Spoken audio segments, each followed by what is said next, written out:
They ask me to speak at the induction ceremonies now.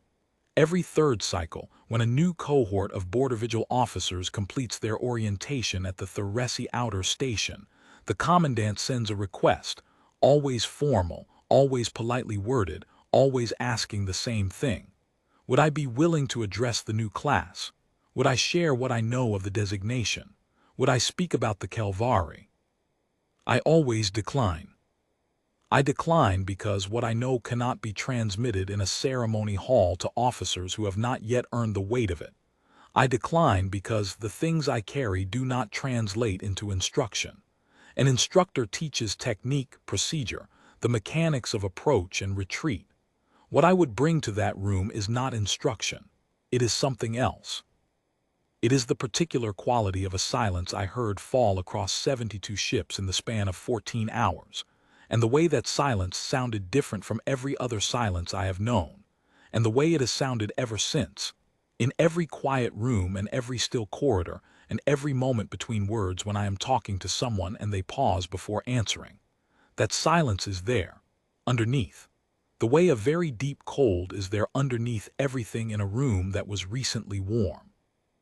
I decline because I am not useful to new officers. I am a warning, and warnings do not teach. They only stand at the edge of things and point. But I agreed to this. I agreed to set down what I know, in full, for the Theresi Vigil Archival Commission, so that the record is complete, and so that the next species that looks at the designation and begins to form the thought, that perhaps the silence means weakness, perhaps the silence means absence, perhaps the silence means the zone is empty, and has always been empty, and the old prohibitions were only ever the fearfulness of older generations who did not have the instruments we have now.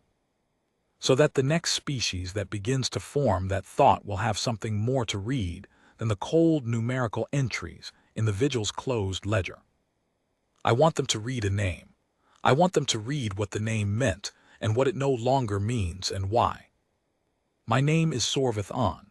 I am the former second-grade survey officer of the Theresi Border Vigil, assigned to the cartography tender persistent meridian, stationed at threshold post Kethvoron on the spinward edge of the designated exclusion zone.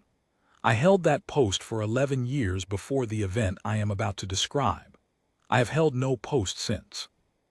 I am telling this to the Commission's recorder in my own words, and I am asking that nothing be changed, and nothing be summarized, and nothing be condensed into the clean numerical language the Vigil prefers for official entries.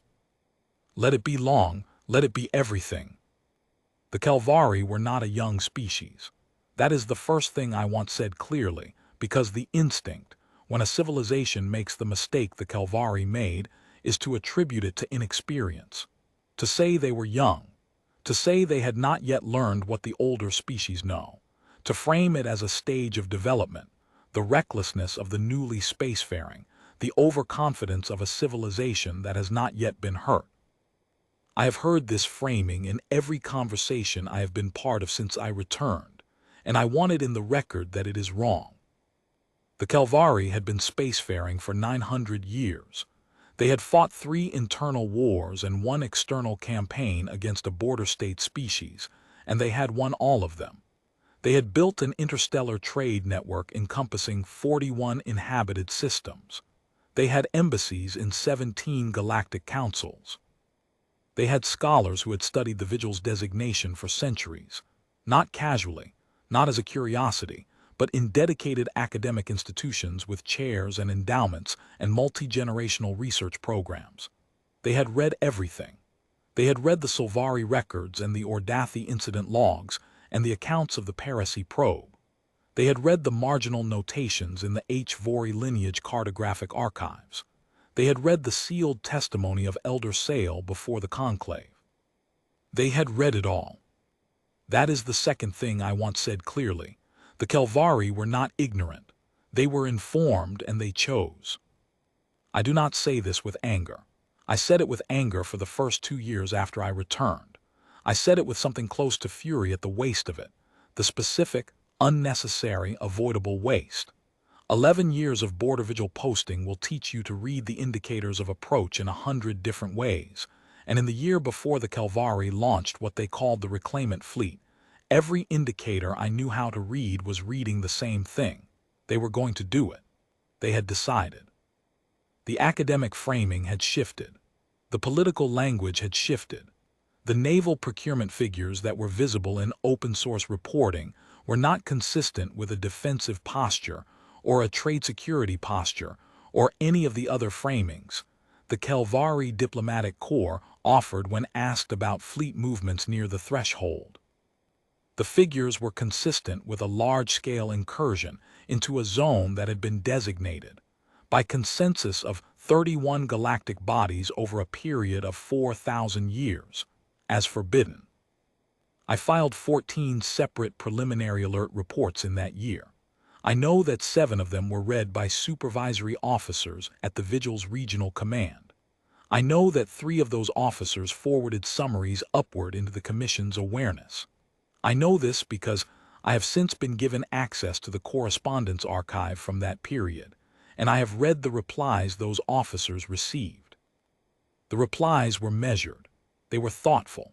They cited the Commission's established policy of observation without intervention in sovereign fleet movements. They noted that the Calvary had not yet crossed the outer marker of the exclusion zone. They observed that preliminary alert designations required a higher evidentiary threshold than inference from procurement data and rhetorical analysis.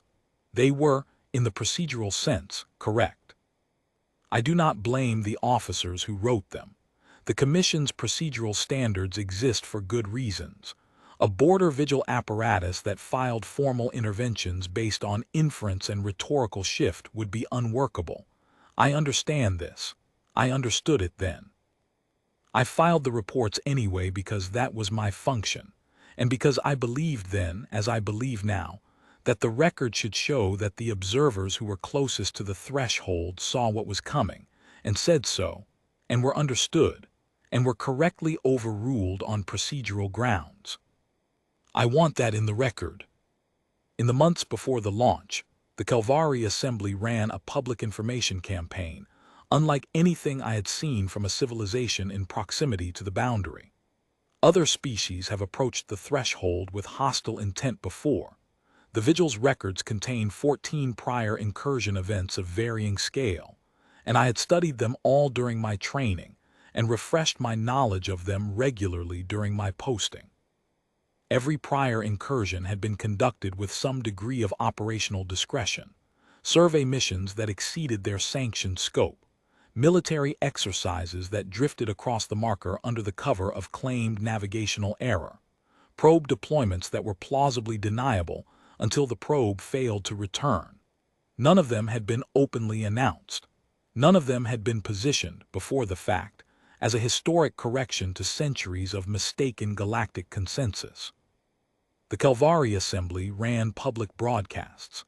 The Calvary first speaker gave addresses to the full assembly chamber that were released without restriction to all receiving parties. I have transcripts of several of those addresses in my personal records, and I reviewed them again before beginning this account, because I wanted to make sure that what I remembered was accurate and not a distortion produced by hindsight. It was accurate. In the address delivered approximately 40 days before the fleet launched, the first speaker said, and I am translating from the Commission's certified rendering, that the galaxy's oldest civilizations had built the prohibition on the testimony of those who had gone to the zone and not returned, and that this logic was, when examined clearly, circular. The prohibition was built on absence. The absence was interpreted as evidence. But absence, the first speaker argued, is not evidence. Absence is the condition that exists when no evidence has yet been gathered.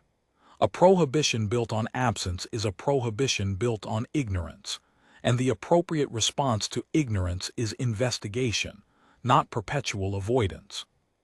This argument was presented as a serious contribution to the academic literature. It was cited in the weeks before the launch. In more than 300 published responses, some supporting, some opposing, in the scholarly journals that the Calvary maintained. I have read many of those responses. The ones in support tend to elaborate the first speaker's logic. The argument that 4,000 years of prohibition represents a failure of intellectual courage, that the older species who first established the designation did so from a position of technological limitation that the modern Kelvari had superseded, that the silence the prohibition was built on was equally consistent with a zone that was genuinely hazardous, and a zone that was inhabited by a species so reduced in capability as to be effectively absent.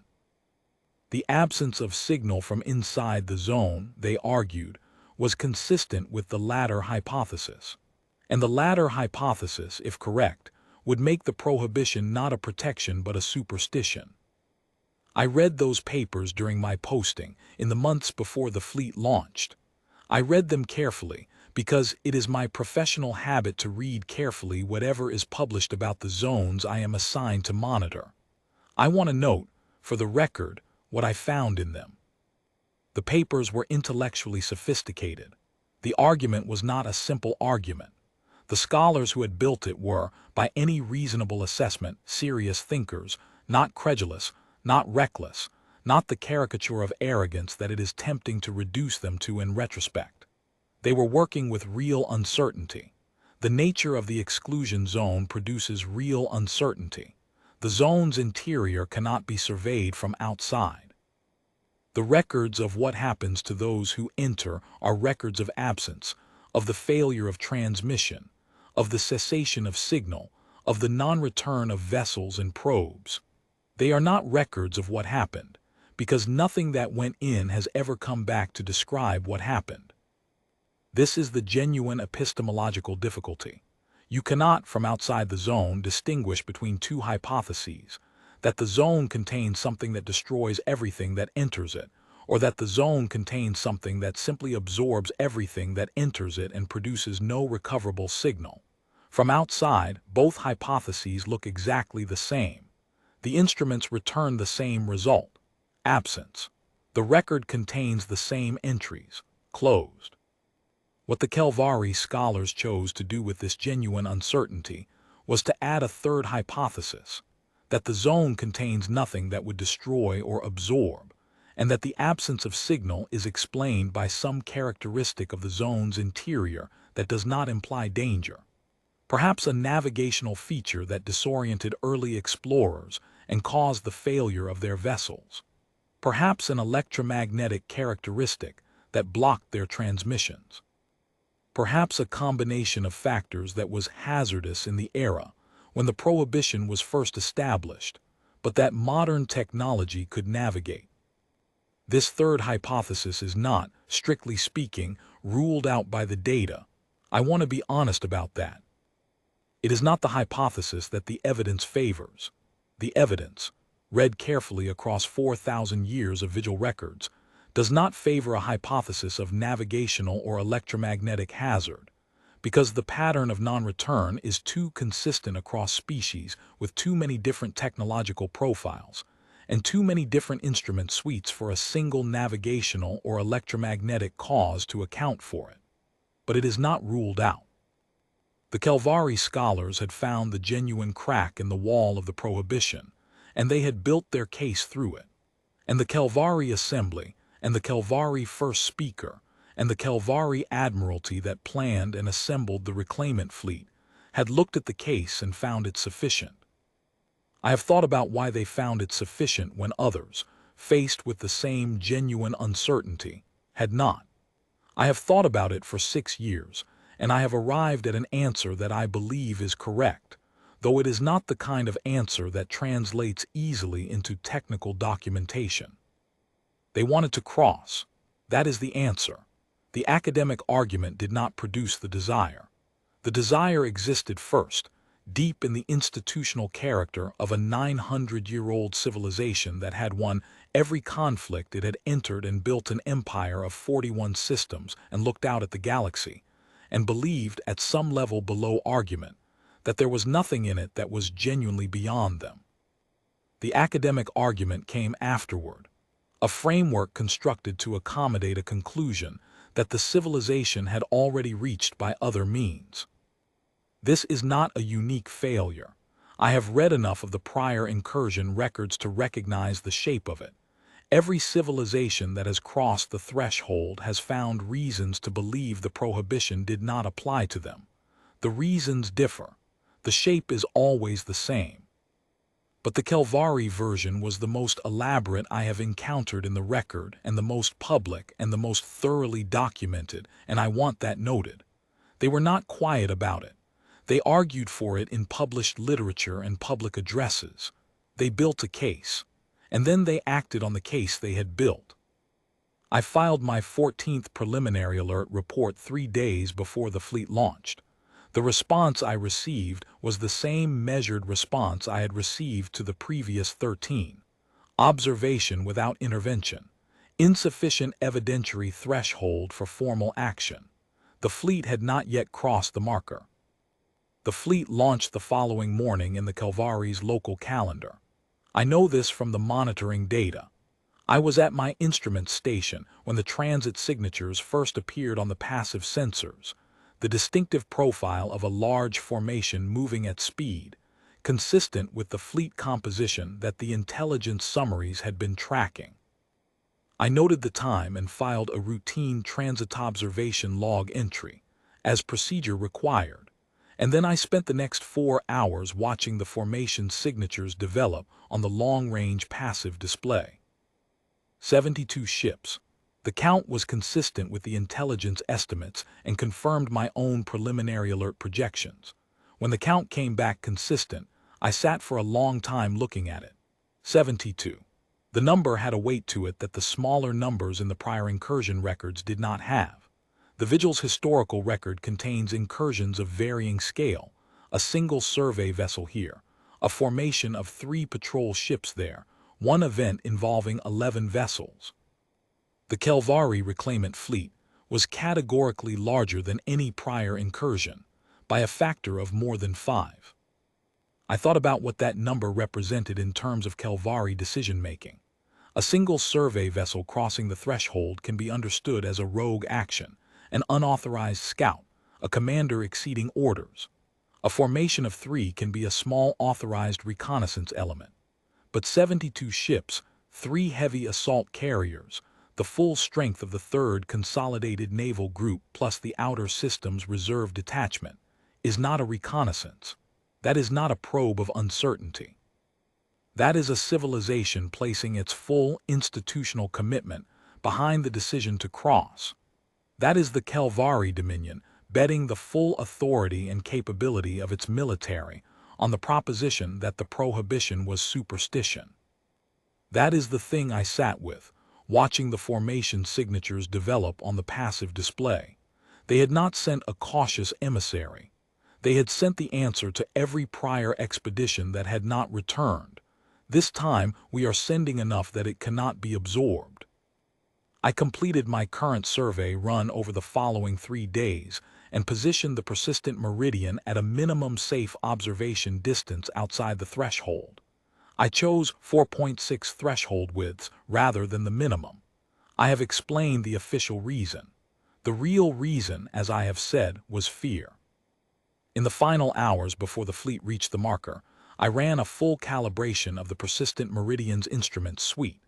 Not because calibration was due. I had completed a full calibration sweep 3 days earlier, well within the normal maintenance schedule, but because I needed something to do with my hands and my attention that was not simply standing at the viewport watching. Calibration is methodical work. It has a rhythm to it. Each instrument in sequence, each within its established tolerance, each checked against the reference standard and logged. It took 4 hours, which was what I needed it to take, and when I was finished I had a perfectly calibrated instrument suite and 17 minutes before the fleet was projected to reach the outer marker. I stood at the viewport for those 17 minutes. My crew was distributed at their stations. We had been at heightened monitoring posture for the past 36 hours, a designation that in practical terms meant reduced rest rotation and continuous active recording across all instruments. The crew had been professional throughout. I want that noted. A cartography tender crew is not selected or trained for combat operations or crisis response. They are mappers, survey technicians, people who are good at the methodical work of precise measurement and accurate recording, not people who are trained to witness catastrophic events at threshold proximity. They had watched the fleet's approach with the same steady attention they brought to the ordinary work of the posting, and they had not needed me to ask anything special of them. I am grateful for that. I have said so to each of them individually in the years since. 5 of the 11 have left the Vigil's service. I do not blame them. What we watch together is not the kind of thing that makes a person want to go back to the posting. I want to say something more about that fear, because I think it is part of the record and not merely a personal admission. The fear was not, at its base, fear of physical harm to myself or my crew. We were outside the threshold. The Vigil's operational guidance is clear that the events observed at the threshold affect those who cross it, and no Vigil vessel operating outside the threshold has ever suffered harm attributable to those events. The fear was something else. It was the fear of a person who has spent 11 years reading one thing very carefully, and who has come to understand that the thing they are reading is real. Not a notation in a file, not an administrative designation, not a procedural category, but a real boundary marking a real condition, and who is about to witness someone cross it. There is a specific quality to that kind of fear. It is not adrenaline. It is not urgency. It is colder than that. It is the feeling of watching something that cannot be undone approach the moment of its doing, with full knowledge of what the doing will mean and no power to intervene. I have been a cartographer my whole professional life. I have drawn lines and I have studied lines, and I have spent 11 years maintaining one particular line with methodical care. A line is real when you treat it as real, when you approach it with the attention and the care that a real thing demands. I had treated the boundary line of the exclusion zone as real every day for 11 years. The fear I felt, watching the reclaimant fleet approach, was the fear of a person who believes in the line. The Kelvari did not believe in the line. They believed in the argument that the line was superstition, and they moved through it with the confidence of people who have made up their minds. That is the last thing I will say about the Kelvari before they entered the zone, because once they entered the zone, what I have to say is about what I observed, and what I observed is about silence. The persistent Meridian was the only Vigil-assigned vessel at the observation position. Post Kethvoron had requested additional monitoring support from Regional Command in the weeks before the launch, on my recommendation, and Regional Command had declined, citing the observation without intervention protocol and the prohibition on Vigil vessel positioning that could be construed as a challenge to the Kelvari fleet's sovereign movement outside the marker. This was procedurally correct. It meant I was watching alone, with a crew of 11 on a cartography tender, from 4.6 threshold widths out. The fleet crossed the marker while I was at my station. The observation deck of a cartography tender is a modest space, 8 stations, the instruments array, a forward viewport that on most assignments shows you nothing more dramatic than the close-range surface of a marker buoy or the drift of navigational particulates in an empty sector. The viewport that morning showed me the formation lights of 72 warships crossing the boundary I had maintained for 11 years. I watched in silence. My crew was at their stations. No one spoke. There is a protocol for recording threshold events, verbal confirmation of observation by the senior officer, timed to the marker buoy's transit log, and I gave it in the required form, in a voice I kept level. But beyond the required form, no one said anything. I think we all understood without discussing it that there was nothing to say that was not already being said by what we were watching. The last ship in the column passed through the outer marker. The marker buoy registered the passage as it was designed to do and logged it in the Vigil's automated monitoring system. The log entry generated by that passage is still in the system. It reads, Formation Transit Event. Classification Unauthorized. Quantity 72 vessels. Threshold integrity maintained. Time to automated status review, 6 hours. Then the fleet was inside, and the outer threshold was behind them, and the persistent meridian was 4.6 threshold widths away, and I was watching the formation lights diminish as they moved deeper into the exclusion zone. I did not sleep for the first 20 hours. I want to be accurate about that.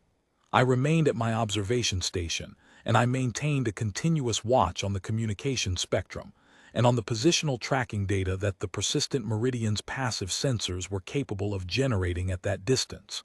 My crew worked in rotation around me. They brought me food and I ate it at the station. They offered to cover my watch so I could rest, and I declined. This was not heroism or special dedication. It was the particular inability to leave a thing you are watching when you know that what you are watching is going to end in a way that cannot be unmade. For the first 8 hours, the fleet's communications were intermittent but present. They had moved beyond easy passive monitoring range within 3 hours of the crossing.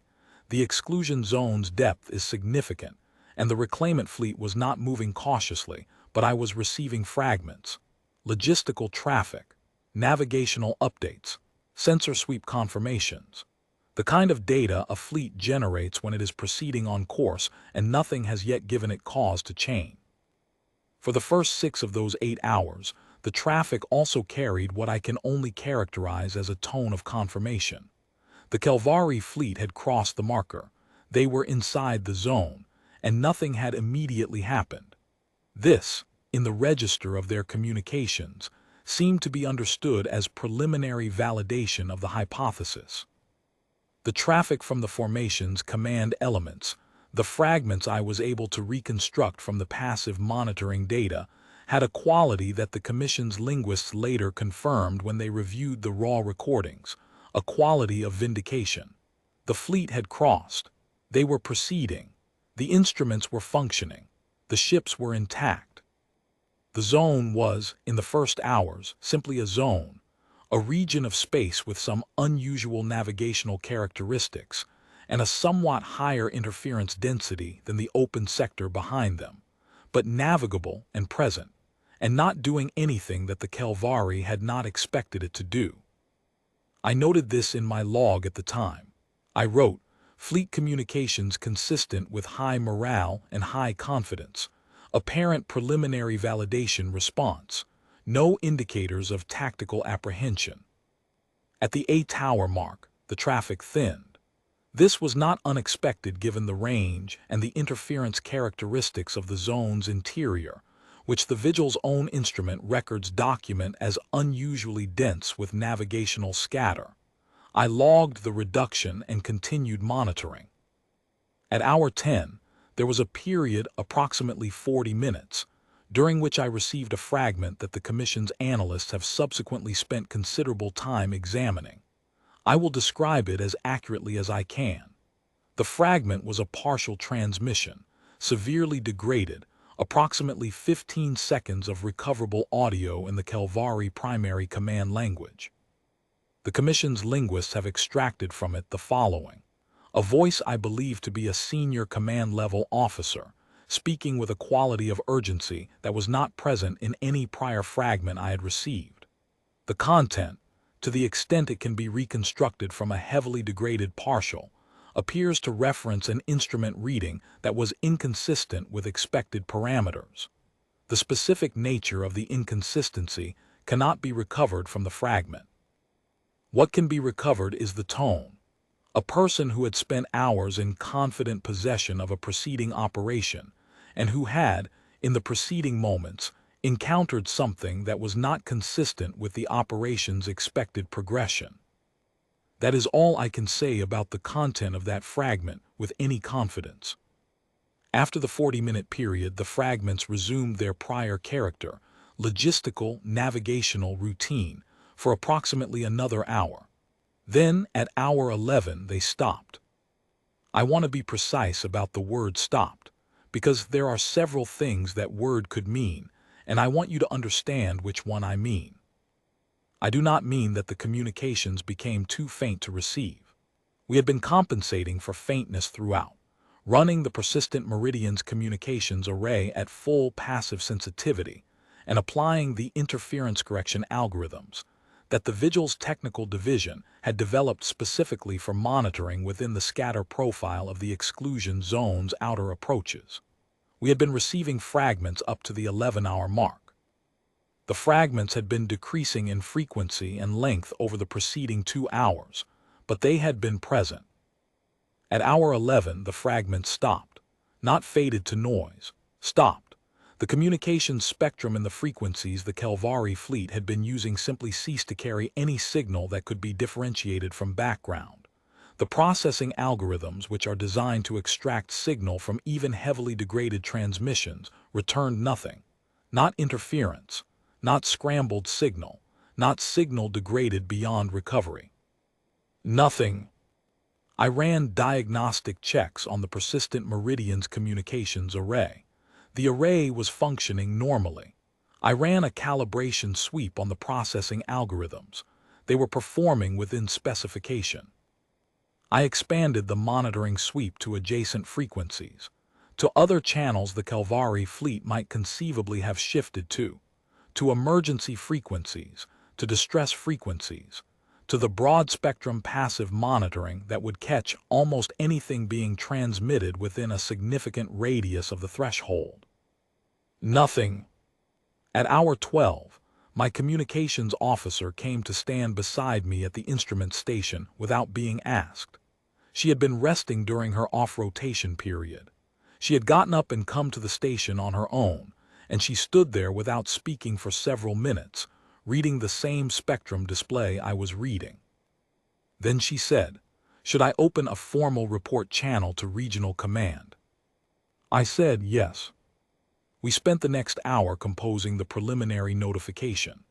This is a document that the Commission has in full, and I will not recount it here except to say that it was a technical document, dry and precise, and that writing a dry and precise technical document about a silence is a strange experience.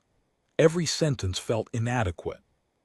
The language that exists for reporting on communication loss, the standard frameworks, the classification codes, the procedural terminology, was built for situations where there is a known cause or a plausible cause or a spectrum of possible causes that can be enumerated.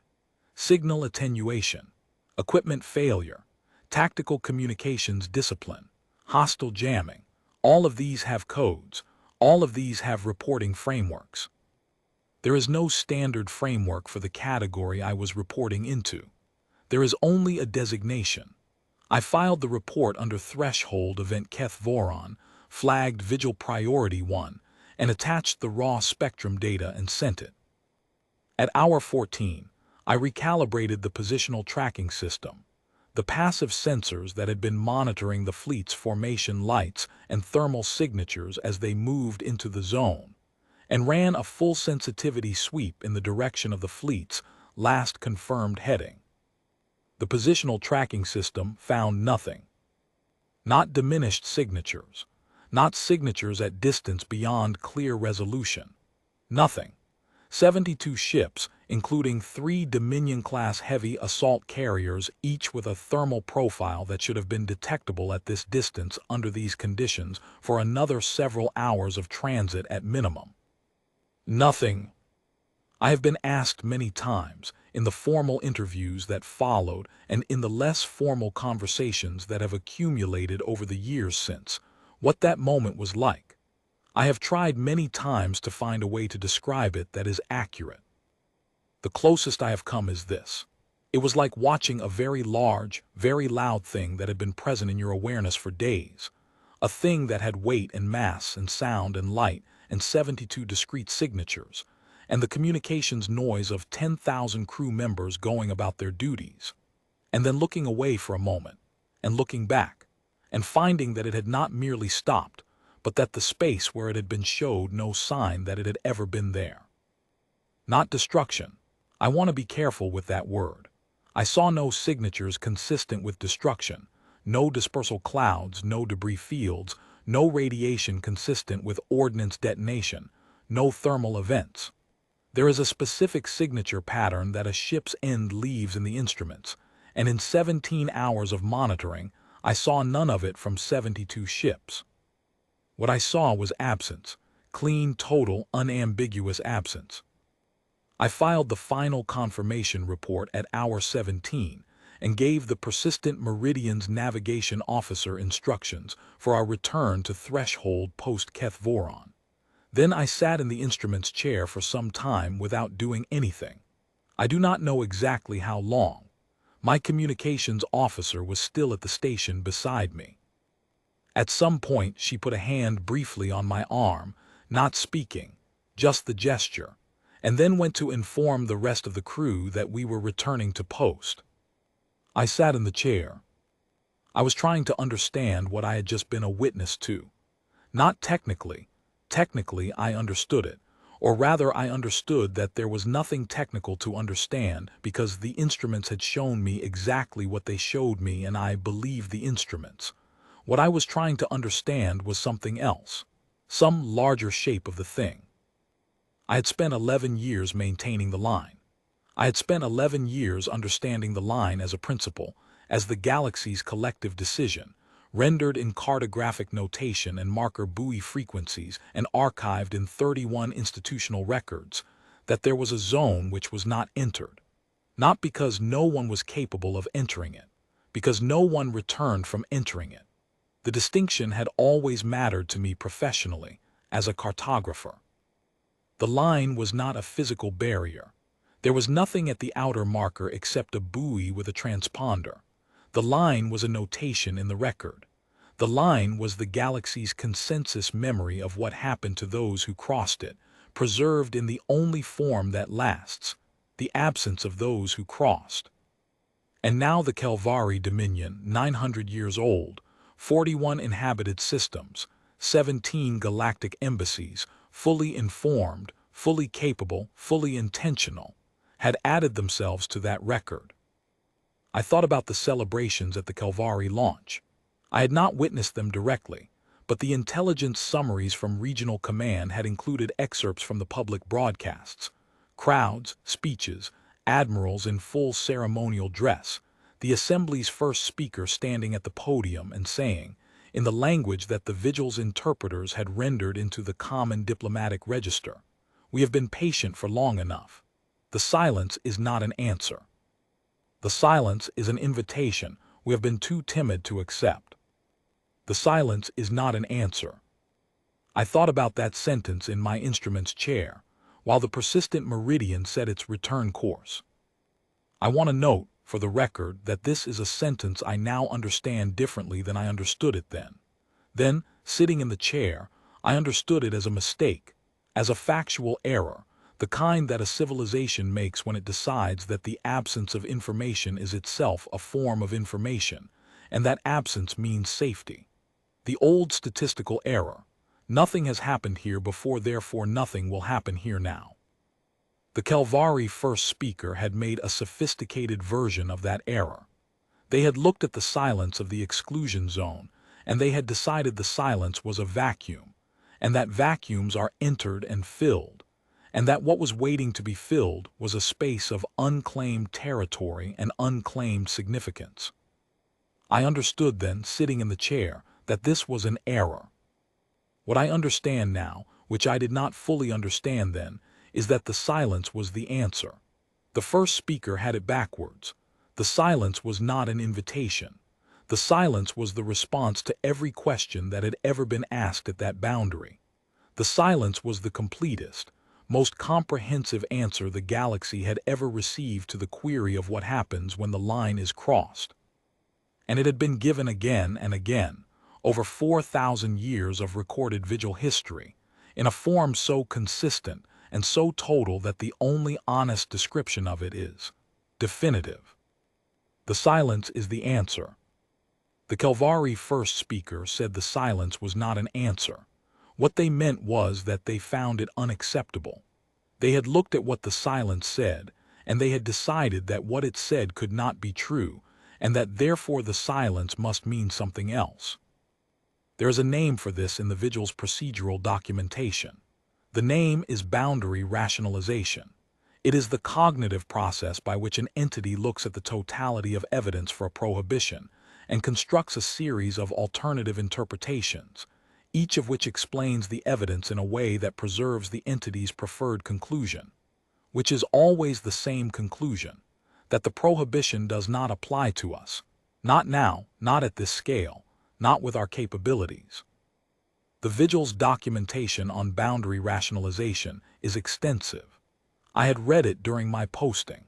What I understood sitting in the instrument's chair was that I had just watched the most fully developed example of boundary rationalization in recorded vigil history complete its terminal stage. We returned to Threshold post-Kethvoron over the next 2 days. I filed status updates at regular intervals. The communications from Regional Command were initially frequent and then became less so as the hours passed and it became clear that there were no updates to give. The spectrum remained silent. The positional tracking found nothing. The zone was as it had always been, which is to say it was present, and it was bounded, and it showed no sign whatsoever that anything had happened inside it. This is one of the things that stays with me. The zone was undisturbed. Not in the sense that it looked peaceful. The zone has never looked peaceful. It has a specific quality that instruments register as presence without signal, a characteristic that the vigil sensor specialists have studied and documented and never satisfactorily explained. But it was undisturbed in the sense that there was no indication from the zone's exterior that any action had taken place inside it. No energy dispersal. No matter distribution. No radiation consistent with large-scale event. The zone simply absorbed 72 ships and returned to what it had been before. I have thought about this for years, about what it means for a zone to absorb 72 ships and continue to look exactly as it did before they entered. I have not found a technical framework that accommodates it. I have found it in the older documents, the pre-vigil accounts, the archival records from civilizations that no longer exist, the depositions of species that encountered the zone in its earlier configurations, before the formal designation was established, and in those documents there are references to this quality that the chroniclers describe not as a technical phenomenon but as a characteristic, as something the zone simply is. One account from a Drevathi scholar who had studied the zone's pre-designation history uses a phrase that the Commission's translator has rendered as, "The zone receives without remainder." I have read that phrase many times since. I do not think it is a figure of speech. On the day I returned to Kethvoron Post, there was a delegation from Regional Command waiting. I want to say something about the 2 days of the return journey, because they are part of the account and I have not addressed them. The return transit from the observation position to Kethvoron Post was uneventful in the strict technical sense. The persistent meridian performed normally. No anomalies in the instruments, no communications irregularities, no navigational deviation. The post-event status reports I filed during those 2 days are in the Commission's archive, and they record accurately that everything was normal. What was not normal was the ship. Not technically it was fine, but a ship is also its crew, and my crew during those 2 days was quieter than I had ever heard them.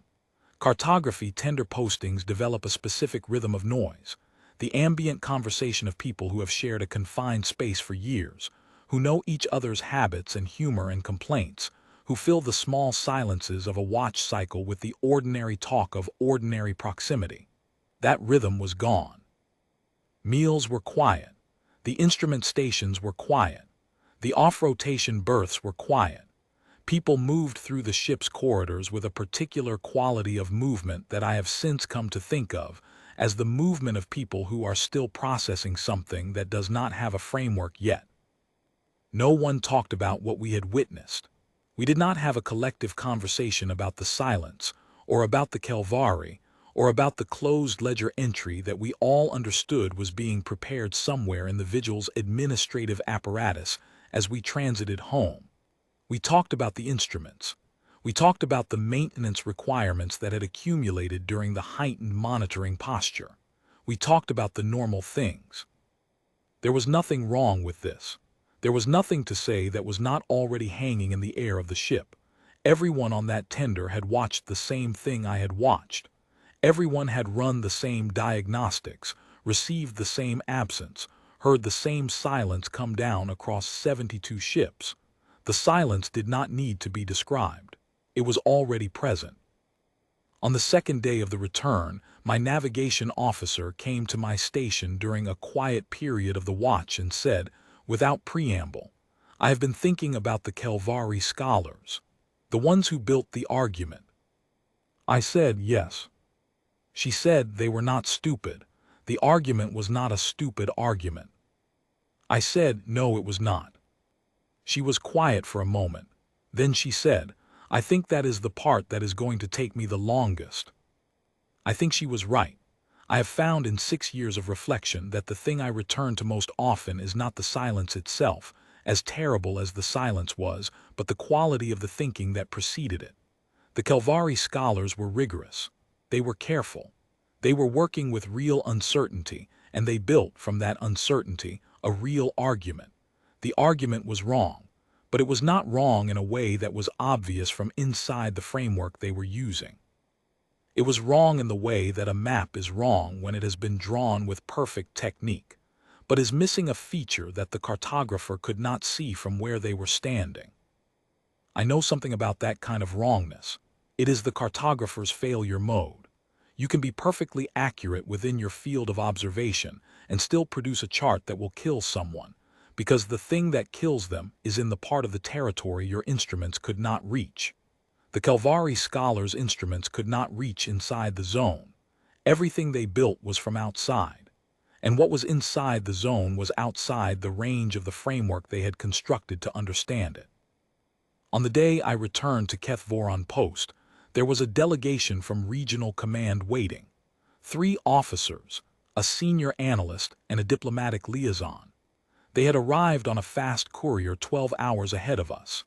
They were professional, thorough, and careful in the way that representatives of institutions are careful when the event they are investigating is of the kind that the institution has no framework for. They asked me everything. I told them everything. The sessions ran over 3 days. The recordings are in the Commission's archive. I will not recount them here because the recordings are complete, and my memory of those 3 days is less complete than the recordings. I was, by the end, very tired, and certain passages have the quality of a thing remembered through fog rather than clarity. What I will recount is what happened at the end of the final session, after the lead officer had indicated that the formal deposition was complete and the recorder had been closed. The diplomatic liaison, a Theresi officer whose name I have since learned is Velaner Sethek, though I did not know it then, reached into a document case and removed a small sealed data chip. A standard Vigil-issue chip, the kind used for field data transfers. She set it on the table between us. She said, "This was found in the approach corridor of your vessel when our team came aboard to inspect the instruments array. It was attached to the exterior of the main communications housing, externally, not installed through any port we could identify." I looked at the chip. I said nothing. She said, "We are not certain when it was placed there. Our instruments team believes it was placed during the period when you were at observation station outside the threshold. We have no record of any Kelvari vessel approaching the persistent meridian during that period. We have no record of any vessel of any kind approaching the persistent meridian during that period. We have no record of any external contact with the ship's hull during that period." I looked at the chip. She said, "It has been assessed for threat profile. It is inert and shows no hazardous characteristics. It contains data. We have not read the data. We have made the determination that the appropriate course is to give it to you." I looked at the chip for a long time. Then I asked, "Why to me?" She was quiet for a moment. Then she said, "Because it appears to be addressed to you. There is a notation on the exterior casing. A single character in a script that our records indicate is consistent with a Proto-Theresi logographic form not in common use for approximately 6,000 years." I picked up the chip. I looked at the exterior casing. The notation was very small and very precise, as if applied by an instrument rather than a hand. I said, "What does the character mean?" She said, "Our specialists believe the character is a proper name marker, a designation for an individual. They have not been able to determine the specific name it designates, as the script variant is archaic, but the grammatical function is a name." I held the chip. I thought about this. I am telling you this because I want the record to reflect what I chose to do with the chip and what I did not choose to do with it. I want there to be no ambiguity. I have not read the chip. I have had it in my possession for 6 years. It is, as the diplomatic liaison represented it, inert. I have had it assessed twice more since then by different technical teams, and both assessments have confirmed no hazardous characteristics, no energy signature, no active processes. It contains data that can be accessed by a standard reader. I own a standard reader. I have not read the chip. I am aware of how this sounds.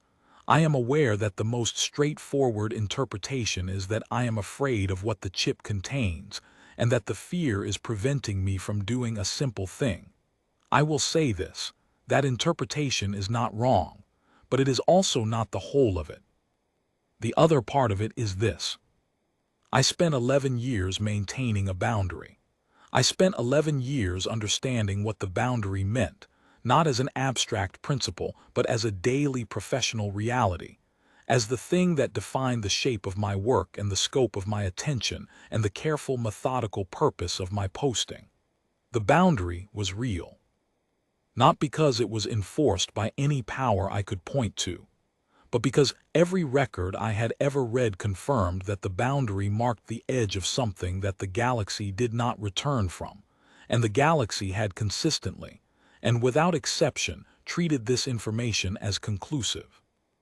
I crossed no boundary. I stayed on my side of the line.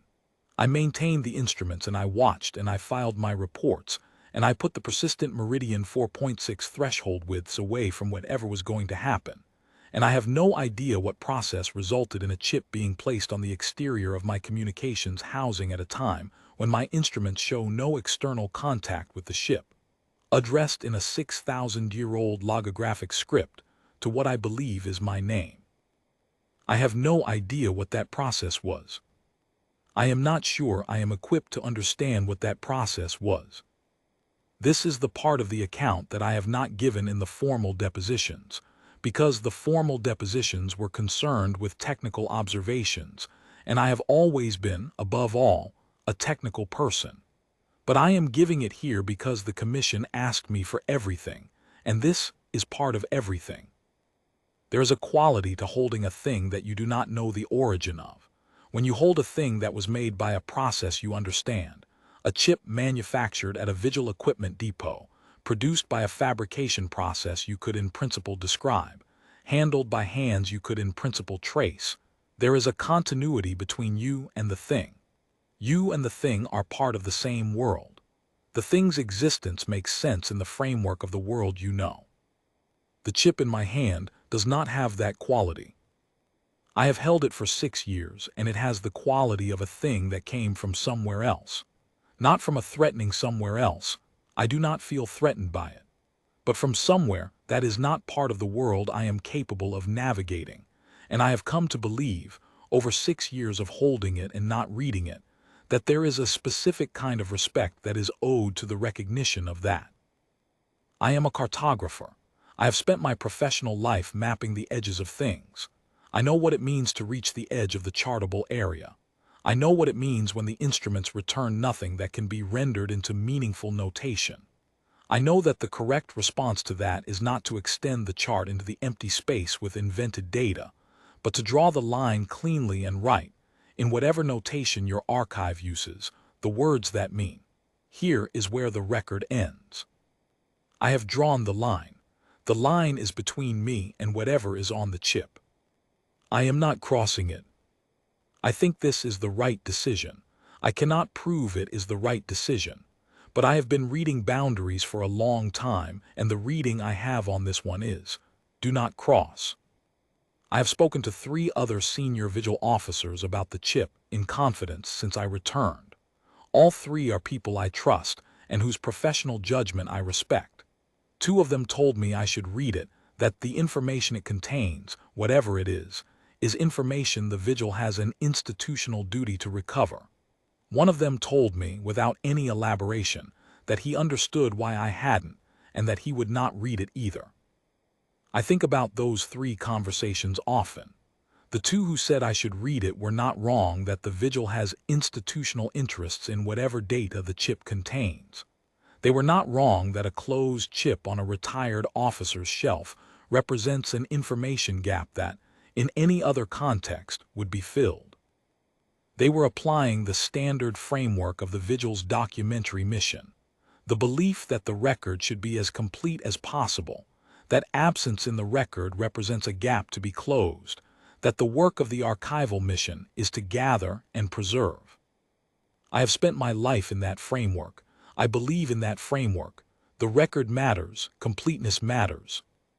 The reason the vigil exists, the reason the boundary has held through 4,000 years, and a changing roster of member species and 17 reclassification challenges and events like the Calvary incursion. The reason it holds is that the record is complete enough that every species that looks at the history of the designation sees the same thing, reads the same entries, arrives at the same conclusion. The record is why the boundary holds. And yet I have not read the chip, and I will not. Because the framework that says the record should be complete also says, when I read it carefully, that the cartographer's first obligation is accuracy. Not completeness as such. Accuracy. A chart that extends into territory the cartographer has not surveyed and marks that territory with invented features is not a more complete chart. It is a less accurate one. It is worse than the chart that draws the line cleanly and writes, "Beyond here, no reliable data." The chip came from beyond the line. I do not know what it contains. I do not know what process produced it or placed it or addressed it. I do not have the instruments to verify the accuracy of whatever data it carries. Reading it would not make the record more complete. It would make the record contain something that I cannot verify, something that came from a source I cannot assess, labeled with my name in a script that no living species has used for 6,000 years. I draw the line. I write, "Beyond here, no reliable data." I leave the chip on the shelf. The vigil's archive is richer without it than it would be with it. That is my professional judgment, and I am standing on it. I will say one more thing, and then I will ask the recorder to be closed. The Calvary Dominion no longer exists as a political entity. This is a fact that the Commission's public records reflect, and I am not telling you anything that is not already documented. What happened to the Calvary Dominion, to its 41 systems, its 17 embassies, its 900 years of accumulated institutional history, happened after the reclaimant fleet crossed the threshold, and I cannot tell you what happened because I do not know what happened. No one I have spoken to knows what happened. The vigil's records reflect a series of communications anomalies across the Calvary systems that began approximately 78 hours after the fleet crossed the threshold and became, within a further 6 days, a complete communications absence consistent in character with the communications absence I had observed from the fleet itself. The Commission has designated the Calvary systems as a closed entry. The designation is consistent with the existing protocols for species that have entered the exclusion zone and not returned. The form is standard. The language is the same language the vigil has used for every prior closed entry since the designation was established. I have read the closed entry. I have read it several times. It is 3 paragraphs. It records the relevant dates, the designating authority, the classification code, and a brief technical description of the communications anomaly. It does not say what the Calvary were. It does not say that they were 900 years old and 41 systems wide and fully informed and fully intentional. It does not say that their scholars spent generations studying the prohibition they ultimately chose to cross. It does not say that their first speaker stood at a podium before crowds and declared that the silence was not an answer. It says entry closed. That is what it says. Every closed entry in the Vigil's archive says the same thing. Species, date, classification, entry closed. I sometimes think about what it would mean to read the list of those entries from beginning to end, to sit with the full roster of names that are now entries in the closed ledger. Not to understand them, I am not sure understanding is available, but to simply read them, one by one, and hold the weight of each name before moving to the next. The oldest entries go back before the current form of the Vigil existed, before the designation was formally established, back to a period when the prohibition was maintained not by an institutional body but by collective species memory and the testimony of survivors and the stark arithmetic of the empty set fact. No one returns from that zone. No one. Not a ship. Not a probe. Not a fragment of debris addressed to no one in particular. Nothing comes back. Except that one thing came back. Except that there is a chip on the shelf above my workstation, placed on the exterior hull of my vessel by a process that my instruments recorded as no process at all, addressed in script that no living species has used for 6,000 years to a name that I believe is mine. I want to be careful about what I am claiming here. I'm not claiming that what is on the chip is a communication from what is inside the zone. I have no evidence for that claim. I have only the chip, and the chip's inexplicable presence, and the archaic name marker on its casing, and the 6 years I have spent holding it and deciding not to read it. These are the facts. I am not embellishing them, and I am not interpreting them beyond what is supported. What I am saying is that the Kelvari thought the silence meant absence, and I am not sure the silence means absence. I'm not sure anything that produced this chip is absent. I'm not sure anything that absorbed 72 ships without leaving a thermal signature, and then placed a small data chip on the exterior of the one vessel that stayed outside the line. I'm not sure that whatever did that is absent in any sense that the word absence is designed to cover. But I have not read the chip. And I will not.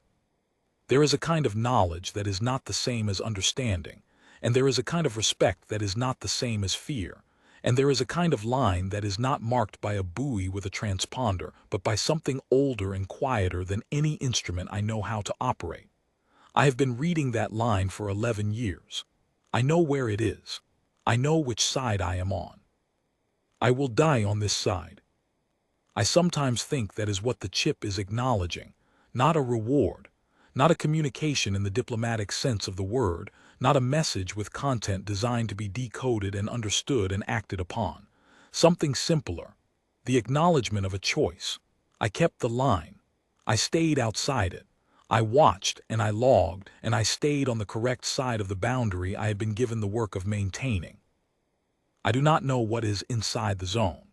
I do not know what has been inside it for the 4,000 years of the designation's formal history, or for the unknown period before the designation was established when species were going in and not returning, and the record was building its first thin layer of absence.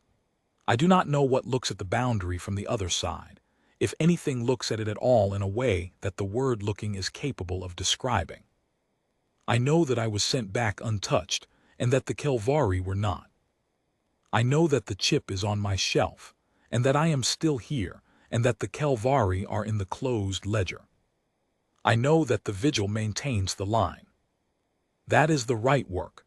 That is the only right work available to a species on this side of the boundary. Maintain the line, read the instruments, stay outside. Log what you observe and file the reports and go home and do it again the next day. And understand that the work of maintenance is not a lesser work than the work of crossing. It is the greater work, the harder work, the work that requires you to look at the boundary every day and believe in it, and to go on believing in it even when someone very smart and very old and very well-resourced builds an argument for why it does not apply to them. The boundary applies to everyone. The silence is the answer. Those are the last things I have to say. The new officers at the induction ceremonies, the ones the commandant keeps asking me to speak to, they will learn the boundary through its documents and its procedural frameworks, and the histories that the Vigil's training division has assembled into curricula. They will learn the statistics of the closed ledger. They will learn the names and the dates and the classification codes and the technical specifications of the monitoring protocols. They will learn everything that can be taught. What they will not learn, not from a curriculum, is what it is to believe in the line. To believe in it not as a procedural designation or an institutional framework or a historical artifact, but as a real thing that marks a real boundary that has real weight and real consequence for everything that crosses it. That belief is not transmitted in a ceremony hall. It is produced by standing at the boundary day after day for a very long time with accurate instruments and honest attention and reading what the boundary says. The boundary has always said the same thing. It has said it in the same language to every species that has approached it with enough patience to listen. It says, "This is where the record ends." It says, "Nothing that has crossed this line has come back to tell you what is on the other side." It says, "The silence is not absence. It is the only answer this boundary has ever given, and the answer has never changed." I believed in the line because I spent 11 years reading it. The new officers will come to believe in it, or they will not, and the ones who do not will file the same preliminary alert reports I filed and be correctly overruled on the same procedural grounds, and watch the same events unfold from a safe distance. And they will sit in an instrument's chair on a quiet ship and understand, finally, what the line was saying. The silence is the answer.